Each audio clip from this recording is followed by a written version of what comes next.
এটা আলাদিনের চেরাক, ইংরেজি নামে স্মোকার বা ধোঁয়াদানি। এটা দিয়ে আমরা মৌমাছিকে শান্ত রাখি। এটা আয়রন ডোম সিস্টেমকে ভেঙে ফেলে, অর্থাৎ ওদের যে সিকিউরিটি সিস্টেম আছে এই সিস্টেমকে নষ্ট করে ফেলে। ওদের কমান্ডিং সিস্টেম ভালো না আসার ফলে মৌমাছি কামড় দেয় না। প্রতিটা মৌমাছির বক্সে সিকিউরিটি সিস্টেম আছে। এই ধোয়ার কাজ হলো তাদের সিকিউরিটি সিস্টেমকে ভেঙে ফেলে আমাদের সুবিধা মতো কাজ করার উদ্দেশ্যকে গড়ে ওঠা। যেমন আমি যখন এই ধোঁয়াটা দিব, দেখেন মৌমাছি নিচে চলে যাচ্ছে। এখন আমি আমার কাজ নির্দ্বিধায় করতে পারবো। যেমন মৌমাছি আমাকে আর হুল দিবে না। জি, সিগন্যাল ধ্বংস হওয়ার ফলে ওরা ওই সময় শান্ত থাকে, অর্থাৎ কমান্ডিং সিস্টেম পায় না পাওয়ার কারণেই দেখা যায় যে ওরা শান্ত থাকে এবং আমাদেরকে কামড় দেয় না। কামড় দেয় কোন সময়? ওরা যখন, যেমন আমি এই বক্সে এখন হাত দিলাম, অর্থাৎ আমি ওদেরকে নাড়াচাড়া করার চেষ্টা করতেছি। ওদের একটা এরিয়া আছে, যেমন 1 মিটারের মধ্যে গেলে ওরা আক্রমণাত্মক হয়ে ওঠে। যখন আমি 1 মিটারের মধ্যে যাব তখন ওরা আমাকে কামড় দিতে পারে।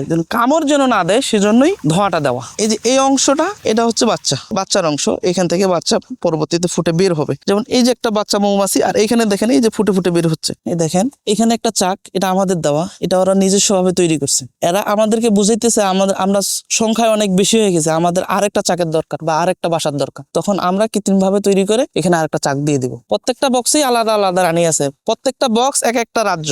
আমরা যেমন ভিসা ছাড়া ইন্ডিয়ায় ঢুকতে পারবো না, এরাও এদের ভিসা ছাড়া এই বক্সের মৌমাছি ওই বক্সে যাইতে পারবে না, ওই বক্সের মৌমাছি এই বক্সে আসতে পারবে না। একটা বক্সে 3 ধরনের মৌমাছি থাকে: রানী, রাজা বা ড্রোন, আর একটা শ্রমিক মৌমাছি। মূলত মধু এবং বক্সের যাবতীয় কাজ শ্রমিক মৌমাছি করে থাকে। রানী মৌমাছির কাজ রাজ্য পরিচালনা করা এবং ডিম দেওয়া। আর অবাক বিষয় হলো যে শ্রমিক মৌমাছি ডিম দেয় না, এবং যদিও কোনো কারণে ডিম দেয়, সেই ডিম থেকে উর্বর মৌমাছি তৈরি হয় না। প্রত্যেকটা মৌমাছির দেখেন, জুম করে দেখলে দেখা যাবে যে 2টা এন্টিনা আছে। দেখেন মাথার কাছে 2টা এন্টিনা দেখা যায়। ঠিক সেম রানীরও আছে। সেই এন্টিনাটা নাড়ানোর মাধ্যমে এইভাবে তাদেরকে সিগন্যাল পাঠায়, এবং এখান থেকে 3 কিলোমিটার দূর থেকে মৌমাছি আবার বক্সে ব্যাগ আসবে তার ওই সিগন্যালের মাধ্যমে, এই এন্টিনা 2টার মাধ্যমে।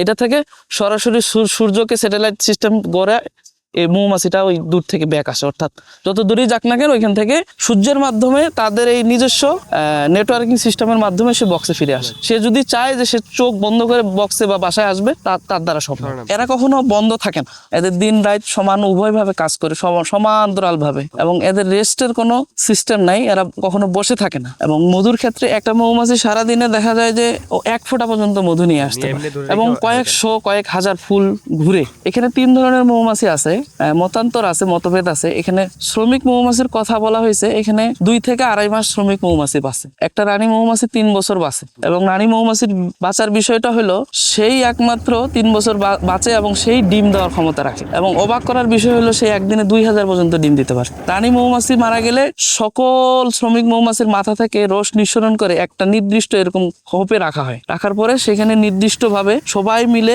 আগের রানীর একটা ডিম ওই কোষে রাখলে, এবং ওদের মাথার রস অর্থাৎ রয়্যাল জেলি, ওই রয়্যাল জেলিটা খাওয়ার ফলে ওই ডিমটা পরবর্তীতে রানী হিসেবে তৈরি হয়, এবং 14 দিনের মধ্যে সে পূর্ণাঙ্গ গঠন হয়ে ফুটে বের হয়। এবং যেই দিন থেকে ও ফুটে বের হবে রাজত্ব তার। প্রকৃতির নিয়ম আছে বংশ বিস্তার করার, প্রত্যেকটা প্রাণীর বংশ বিস্তার করার মাধ্যম আছে। এদের বংশ বিস্তারের মাধ্যম হলো যখন এই এক বক্সে রানী থাকাকালীন আবার শ্রমিক মৌমাছিরা অতিরিক্ত হওয়ার ফলে বক্সে আর ওদের বাসায় আর জায়গা আটতেছে না, তখন কি করবে? আরেকটা এক্সট্রা অতিরিক্ত ভাবে রানী তৈরি করে এই রানী ওদেরকে কিছু মৌমাছি দিয়ে সেপারেট অর্থাৎ আলাদা করে দিবে। এরা তখন অন্য জায়গায় বসতি স্থাপন করবে। আমরা একটা কলোনির হিসাব করি, একটা কলোনি অর্থাৎ একটা বক্সে বছরে সব মৌসুম মিলে দেখা যায় 30 থেকে 40 কেজি মধু পাওয়া যায়। মৌমাছি কামড় দেয়, এটা সত্য। মৌমাছির অনুকূল পরিবেশ তৈরি হলে তারা কামড় দেয় না, প্রতিকূল পরিবেশে তারা কামড় দেয় ভয়ে। এবং পৃথিবীর সকল প্রাণী কখনো তেরে কামড়াইতে আসে না, বিপদে পড়লেই কামড় দেয়। আসলে আমাদের কামড় দেয় যখন আমি কাজ করতে করতে ওর বডির উপরে চাপ প্রেসার পড়ে গেল, তখন ও